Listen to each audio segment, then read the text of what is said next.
So the monitors that we have, you got the Viper, right? Your John Deere, and your Trimble. So we have 3 different monitors in here. So how many monitors have you got? 2 monitors. 1260? Well, we have one, is it a 1260 or a 2050 and then a 750 above it? Yeah, exactly. So one smaller one, one bigger one. Yeah. And you got just the one Viper, and you got just the one John Deere, or do you have For these? what reason? Yes, the second one. Can't the trim the rise and all in one, or? That was, You can, Yeah. but it's just, you have to flip back and forth between your mapping and then the ISOBUS page, right? it's quite a bit nicer if you have 2 screens, you watch your mapping and you can see Yeah. what's going on your screen. So this was a problem that, we fix now by going to a bigger A-post terminal. So we get rid of the backup camera, we get rid of the A-post terminal, and we go to one big 12-inch terminal. But it shows a lot of the stuff that I would look at while I'm spraying off of this page on the A-post terminal instead. Is it bigger? And then bigger, so it's bigger text, so you can see your tank levels, whether your booms are on and off, pressure, rate, all that stuff, so you don't have to look at this page anymore. And then you'll have this still running in the background, and then you'll have your just mapping and auto steer. It's the only thing your GPS monitor would be showing you. So that'll be on the new cab, but in the meantime, that's why we had the dual monitor in yours. Works good so far. Yeah. Mm-hmm. So we're not going to talk much on monitor specific stuff today because you can run with Trimble, John Deere, Raven, whatever. But this screen here will always look the same. So the Horsch screen is ran through the ISOBUS and it's specific to the Horsch sprayer, not to the monitor, right? So for all of you, it'll look like this. We're going to have all of our ISOBUS nodes here on the left side. So if you had Horsch Connect, this is what the Horsch Connect icon looks like. This one right here does nothing, this LSB Auxiliary 2. So your sprayers will all have this, but it doesn't do anything. This one right here is the tractor and the frame.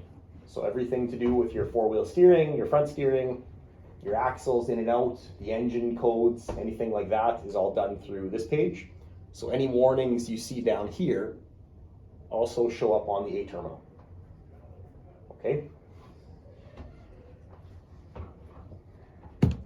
If you have a Raven auto steer, you have this little box right here, which is your Raven receiver.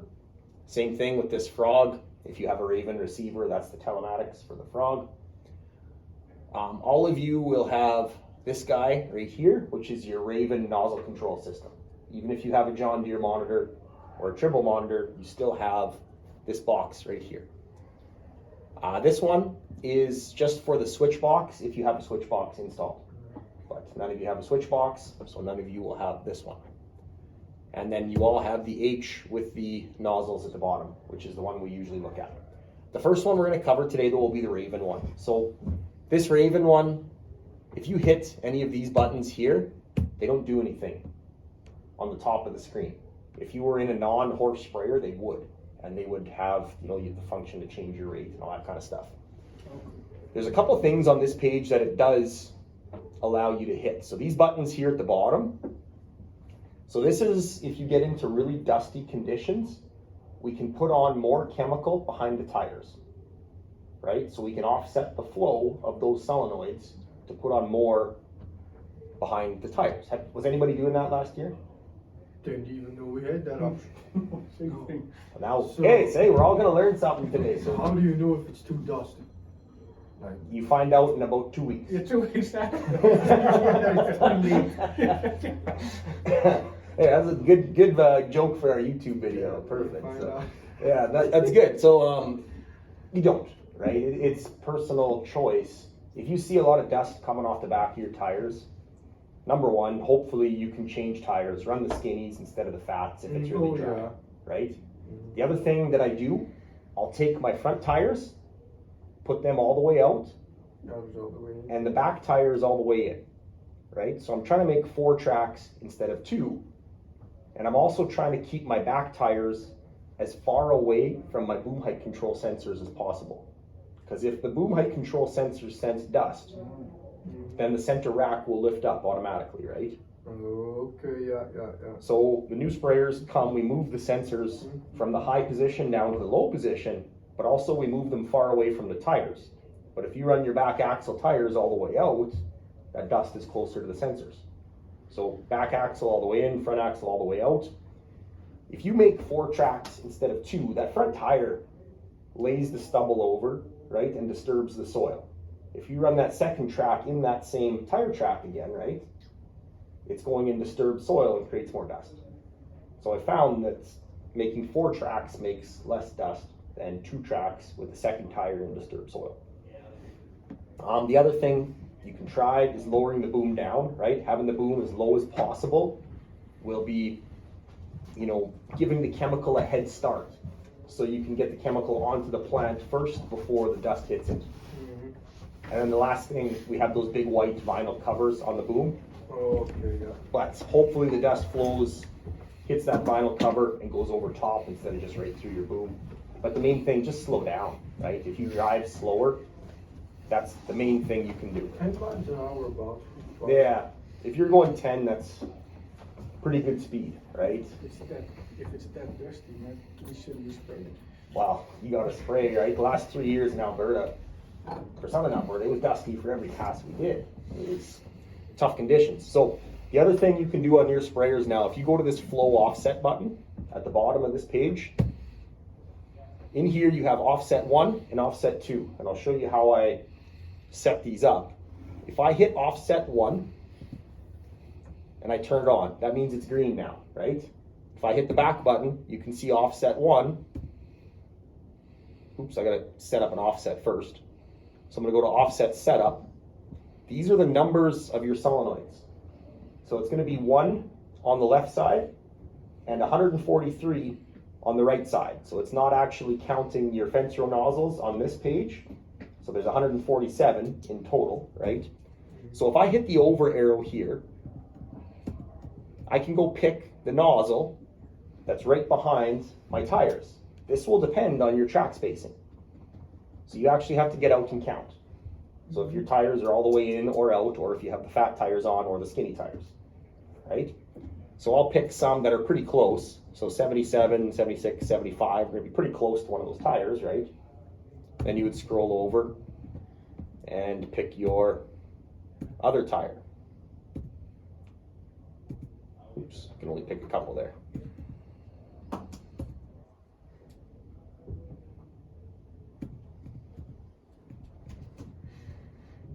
Oops, I think you can only pick 4. So I'll have 2 nozzles on there. And we'll say 2 nozzles on right here. Good. Once we have that set up, we'll hit the X button, and then we'll have our flow offset right here. So if I want to put on more chemical, what this is how much the duty cycle will increase on those nozzles that we've selected. So if I'm spraying at about a 50% duty cycle, those nozzles that we selected will be spraying at about 70% if I enter 20 in here. So it's not necessarily 20% more rate, it's 20% more duty cycle on the solenoid. Make sense? So that's offset 1 that we have turned on now. Good. The other one we can do is offset 2. Offset 2, what I usually do, so now you have a drop-down menu here, it says offset 1. The other place that weeds typically come in and I want to put on more chemical is on my outside headland pass, right along the edge. So I could put on more chemical right there than the rest of the boom if I want, right where the kochia starts to come in from the edge of my field. So I'll hit offset 2 now. Move up a bit to hit that green arrow. And in this case, we'll go all the way over to the edge here.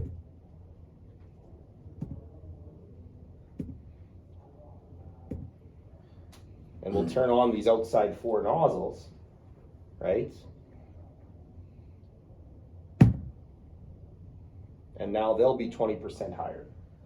So now I have the ability to turn on just the ones behind the tires, which was offset 1. As soon as I get to that headland pass, right, and I want to put on more chemical just on my right side, then I would hit offset 2. Make sense? No, is there only one offset to put in for both of them? Correct. So you would have the same percentage for both of them. But if you have just one of them running, you can change this whenever you want to whatever percentage you want to add to the flow offset. So theoretically, you could stagger them every other one, then you have every other one from your outside tip.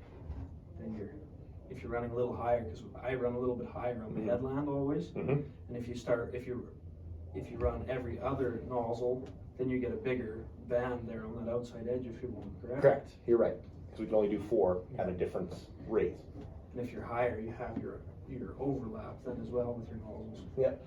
Or you could set up offset 1 and offset 2, so you'd have 8 nozzles then. Yeah. That would all be at that higher rate. Make sense? So this is a new one. I didn't know we could do this in the monitor. I just learned this as well. And I think I'll probably set it up on a lot of sprayers this year. And you have to do this through the Raven screen as well? Correct. So this is not through the Horsch side. It's only through the Raven isobus node. So this won't show up anywhere on the Horsch screen. And you have to think about it all the time to change it back if you're in field. Correct. Yeah, like if you're not in dusty conditions, there's no reason to put more chemical on behind your tires. Won't they go back if you quit spraying? If you just turn your master switch off, no, it'll stay on active. How about the key switch? I don't know. Never tried it before. You try it and figure it out. We can go try it in the shop here right away. So. Okay, so other things we can do on this page. You said you were doing liquid fertilizer, correct? We have to change the specific gravity when we go to liquid fertilizer, and we have to do it in the Raven page. So to do that, We're not doing straight liquid fertilizer. I meant it. gotcha. So if you were doing straight liquid fertilizer, the flow meter would read slightly different for your acres, right? Water versus liquid fertilizer. This is viscosity. Exactly, right? So to change that, we're going to go to the gears. Right here, the product type says water-based. We would change that to fertilizer. Oh. So very simple to do. Don't forget to change it back.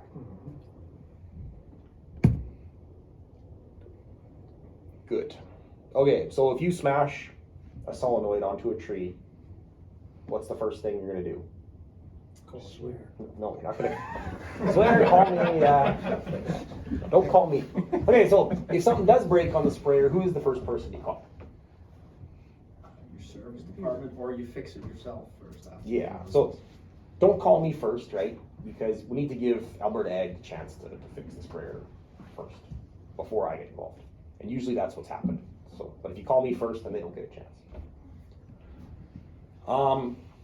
First thing you do, go outside, make sure there's no leaks, right? So fix the leaks first of all, because that's the main concern. After you get the leaks fixed, you're starting to look at all the lights on your solenoids. If all the lights are good, then everything should work, right? But if you see lights on the boom that are not the right color, or not the same color as every other solenoid, then we know we have some stuff to fix. So if you fix the solenoid then, so I can fix these things without even getting into the monitor, right? Usually just by looking at the lights on those solenoids, using that slide I showed you earlier, you can diagnose what the problem is, whether it's a solenoid problem or whether it's a wiring harness problem. So once you fix the solenoid, and if you did break that solenoid so that you have to put a new one on, we have to change some stuff in the monitor. So to do that, you're going to hit this button right here. Usually will have a red X if something bad happened and you have a new solenoid you installed. So hit this button right here. It'll give you the active warning codes, and it looks like we have an active warning code on this sprayer. So if I hit the down arrow once, Are you connected to the sprayer in the shop right now? yes, so I'm connected to a sprayer sitting in the shop right now. Oh, yeah. So it has a yaw sensor calibration error, which is fine, so we have to calibrate the yaw sensor on this sprayer. So it's popped up 20 times. Down here are all the inactive codes at the bottom. So you can see how many times each one of them and the code for each one. So I can hit clear. It'll get rid of all the inactive codes, but all my active codes are still there. So I don't